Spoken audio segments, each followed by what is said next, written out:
Japan एक ऐसा देश जिसे आने वाली दुनिया का उगता सूरज माना जाता है। इस बात में तो कोई दो राय नहीं कि टेक्नोलॉजी के मामले में जापान को कोई टक्कर नहीं दे सकता। पर इन सब के अलावा जापान को एक गायन शौचालय का भी देश कहा जाता है, या फिर एक ऐसा देश जहां की ट्रैफिक लाइट्स ब्लू कलर की होती हैं, और भी बहुत सारी चीजें जो इस देश को दुनिया से बिल्कुल अलग बनाती हैं। तो चलिए खुलकर जानते हैं इस देश के बारे में। Number 1, square watermelons.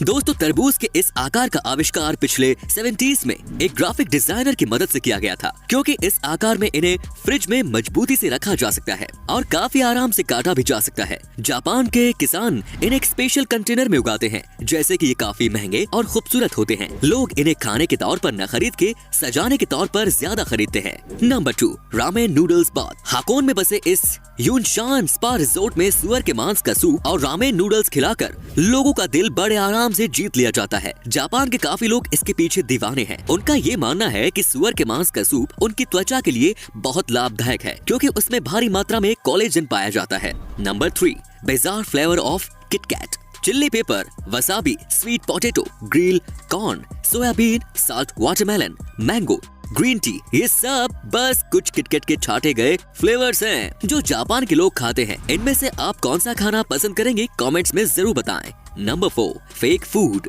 जापान के कुछ एक्सपर्ट्स प्लास्टिक और वैक्स की मदद से खाना बनाते हैं, और वो भी देखने में उतना ही लजीज लगता है जितना कि असली खाना लगता है। जापान के कितने ही रेस्टोरेंट्स इन प्लास्टिक के खानों को अपने रेस्टोरेंट्स की खिड़की के पास लगाकर भूखे इंसानों का ध्यान खींचने की कोशिश करते हैं। और आपको बता दूं कि इन प्लास्टिक के खानों को तैयार कराने में बहुत ज्यादा पैसे खर्च होते हैं। Number 5, rabbit island. 1940 की बात है, जब वैज्ञानिक ओकुनाशिमा आइलैंड पर कुछ चूहे लाए और उन पर टेस्ट करने का सोचा। पर कुछ महीनों बाद वहाँ उनकी तादाद इतनी बढ़ गई कि लोग वहाँ घूमने जाने लगे और अब वो एक टूरिस्ट प्लेस बन गया। Number 6, Purikura machines. किसी बूथ में फोटो लेना कोई नई बात तो नहीं, पर जापान ने अपने अनुभव से उसमें एक नया मोड़ दे दिया। उनके फोटो बूथ को पुरीकुरा नाम से जाना जाता है, जो आपको वही उसी वक्त उन फोटोज को एडिट करने की अनुमति भी देता है, और आप उससे अपने फोटो में स्टिकर्स ऐड कर सकते हैं, कुछ लिख सकते हैं, और इन सब के बाद बड़े आसानी से उन फोटोज को अपने सेल फोन में भेज सकते हैं। Number 7, people pushers. Metro station हो या ट्रेन स्टेशन, जापान में काम के घंटों में वहाँ आपकी सोच से भी ज्यादा भीड़ रहती है, और इसी सब के चलते स्टेशन स्टाफ और पार्ट टाइम मेंबर को ये ड्यूटी रोज निभानी होती है कि ट्रेन में जितने पैसेंजर्स हो सके उतने भर सके, जब तक कि दरवाजे बंद न हो सके। Number 8, umbrella parking lot. आम देशों में हम किसी बिल्डिंग में जाने से पहले अपनी कार या बाइक को पार्क करके अंदर चले जाते हैं, पर जापान में अगर आपको किसी बिल्डिंग में जाना हो तो कार्स और बाइक्स को पार्क करने के साथ साथ अम्ब्रेला भी पार्क करना पड़ता है, और आपका अम्ब्रेला वहाँ से कोई नहीं ले जा सकता। अम्ब्रेला पार्क करने के पीछे मकसद ये है कि आप बिल्डिंग को पानी करने से बचा सकते हैं अगर आपका अम्ब्रेला पानी से तर हो। जापान के लगभग सभी सरकारी बिल्डिंग, होटल और ऑफिसेज में इन अम्ब्रेला पार्किंग लॉट का इस्तेमाल होता है। Number 9, millions of vending machines. दुनिया के कई देशों में वेंडिंग मशीन नाम की कोई चीज ही नहीं है, वहीं पूरे जापान में 5 मिलियन से भी ज्यादा वेंडिंग मशीन्स का इस्तेमाल होता है। जापान के लोगों का देर रात तक काम करना बिल्कुल आम बात है, और इसीलिए उनके स्नैक्स और सोडा के लिए ही इन वेंडिंग मशीन्स का इस्तेमाल ज्यादा होता है। पर वैसे आप इन वेंडिंग मशीन से कुछ भी खरीद सकते हैं, महली से लेकर अंडरवियर भी, कुछ भी। तो दोस्तों, आप क्या सोचते हैं, हमारे देश में भी ये सुविधा उपलब्ध होनी चाहिए या नहीं, कमेंट्स में जरूर बताएं।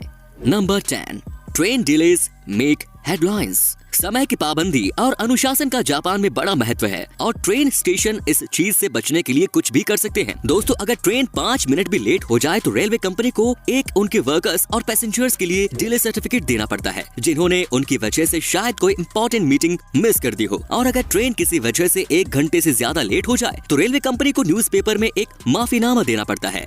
Number 11, silent karaoke. कोन के आकार का बना ये माइक्रोफोन एक अलग तरह का माइक्रोफोन है। इसे वहाँ के लोग अपने मुंह के ऊपर लगा के रखते हैं। इसकी मदद से वो अपनी भुनभुनाहट को दूसरों तक नहीं ले जाने देते। अक्सर जापान में इस गैजेट का इस्तेमाल ज्यादातर वो लोग करते हैं जो अपने अगल बगल के लोगों को परेशान नहीं करना चाहते, या फिर वो लोग जिन्हें पब्लिक प्लेस में खुद में गाना गाने में शर्म आती है। Number 12, polite slurping.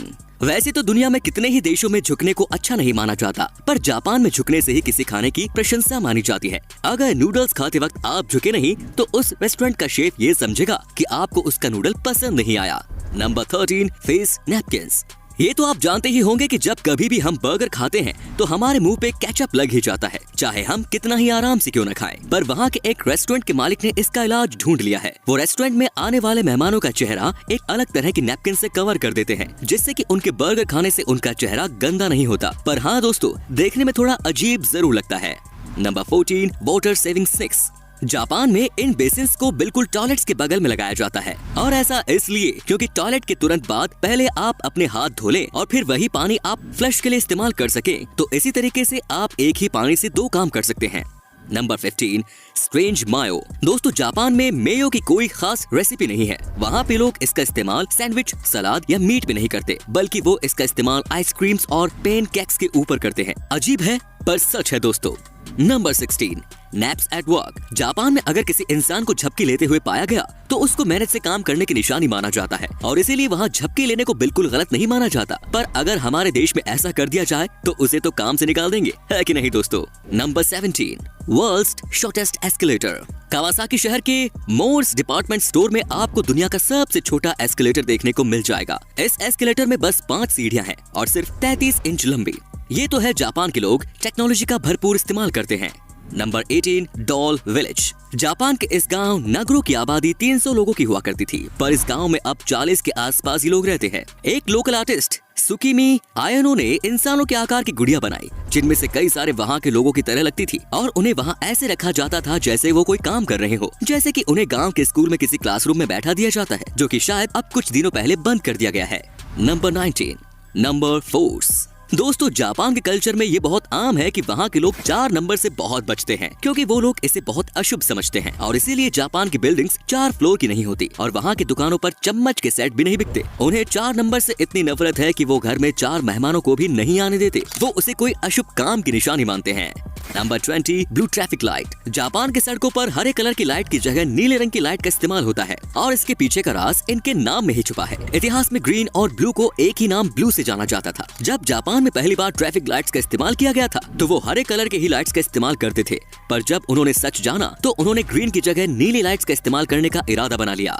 Number 21, cleaning classes. Japan के सभी स्कूल में बच्चे अपने क्लासरूम को खुद ही साफ करते थे, क्योंकि वो इस काम को अपनी पढ़ाई का एक हिस्सा समझते थे, और यहाँ तक कि वहाँ के टीचर्स भी इसमें उनकी मदद करते थे। क्लासरूम के साथ साथ बाथरूम भी साफ करने की जिम्मेदारी भी स्कूल के बच्चों को ही दी जाती थी, क्योंकि वहाँ के टीचर्स का मानना है कि ये काम उन्हें रिस्पॉन्सिबल सिटीजन बनने में उनकी मदद करेगा। Number 22, footpath train. सुडोई टूरिस्ट ट्रेन जापान की एक ऐसी ट्रेन है जिसमें ऐसा नजारा देखने को मिलता है जो आप सोच भी नहीं सकते। इस ट्रेन में फुटपाथ की सुविधा भी पाई जाती है। खुशबूदार सरों के पेड़ की मदद से बनाए गए, और इसमें हल्के गर्म पानी का इस्तेमाल किया जाता है, जो कि पैसेंजर्स को काफी आराम देता है। Number 23, futuristic toilet. जापान के टॉयलेट्स आम टॉयलेट्स की तरह बिल्कुल नहीं होते। ये बहुत ही अच्छी तकनीक से बनाए गए हैं। इन टॉयलेट्स को इस्तेमाल करने से पहले आपको पता होना चाहिए कि आखिर इसमें मौजूद इन बटन्स का मतलब क्या है। इसमें कई अलग तरह के ऑप्शंस पाए जाते हैं, जैसे कि अगर आप चाहे तो टॉयलेट सीट को अपने मुताबिक गर्म कर सकते हैं, आप चाहे तो गर्म पानी स्प्रे कर सकते हैं, और चाहे तो आप गाने भी बजा सकते हैं। दोस्तों, जापान के इस टेक्नोलॉजी के लिए एक लाइक तो बनता ही है। Number 24, crazy flavour ice cream. Japan के लोग खाने के अजीब अजीब जोड़े बनाते हैं और उसे बड़े चाव से खाते हैं। उसी में से एक है ये आइसक्रीम फ्लेवर। आइसक्रीम फ्लेवर के नाम पर जापान के लोग घोड़े का मांस, कैक्टस, चारकोल, लहसुन का इस्तेमाल करते हैं, और ये सब इनके लिए कोई हैरत की बात नहीं। Number 25, space saving parking lot. दोस्तों, जापान लोगों से भरा हुआ देश है। वहाँ के लोग पार्किंग लॉट्स के नाम पर जगह की बर्बादी बिल्कुल नहीं करते। जैसा कि आप स्क्रीन पर देख पा रहे होंगे किस तरह वहाँ के लोग मल्टी लेवल गैराज का इस्तेमाल करते हैं। Number 26, robot run hotel. Nagasaki के एक होटल में रोबोट वहाँ के स्टाफ का एक बहुत बड़ा हिस्सा है। उन्हें हैन्ना के नाम से जाना जाता है, जिसका सीधा मतलब है स्ट्रेंज। इंसानों की तरह दिखने वाले ये रोबोट हर वो काम करते हैं जो एक इंसान करता है, जैसे कि गेस्ट से मिलना, लगेज उठाना, कॉफी बनाना, रूम्स को साफ करना, और भी बहुत कुछ। और वो बात करते वक्त मुस्कुराते भी हैं, पर उनके अगल बगल वहाँ के स्टाफ मौजूद रहती हैं, इसकी देखरेख में कि आखिर वो ठीक तरीके से काम कर रहे हैं या नहीं। Number 27, cafe companion. किसी कैफे में अकेले बैठकर कॉफी या खाना खाना हो तो बहुत लोगों के लिए आम बात होगी, पर जापान में ऐसा कुछ नहीं है। यहाँ पे आपके सामने बड़े बड़े कार्टून्स बिल्कुल आपके सामने बैठे होंगे, जिससे कि आपको अकेलापन बिल्कुल महसूस नहीं होगा। तो दोस्तों, आज के लिए बस इतना ही। अगर इस वीडियो से आपने कुछ नया सीखा तो वीडियो को लाइक करना बिल्कुल ना भूलें, और इसी तरह की वीडियोस का मजा उठाने के लिए चैनल को सब्सक्राइब करना बिल्कुल ना भूलें। धन्यवाद।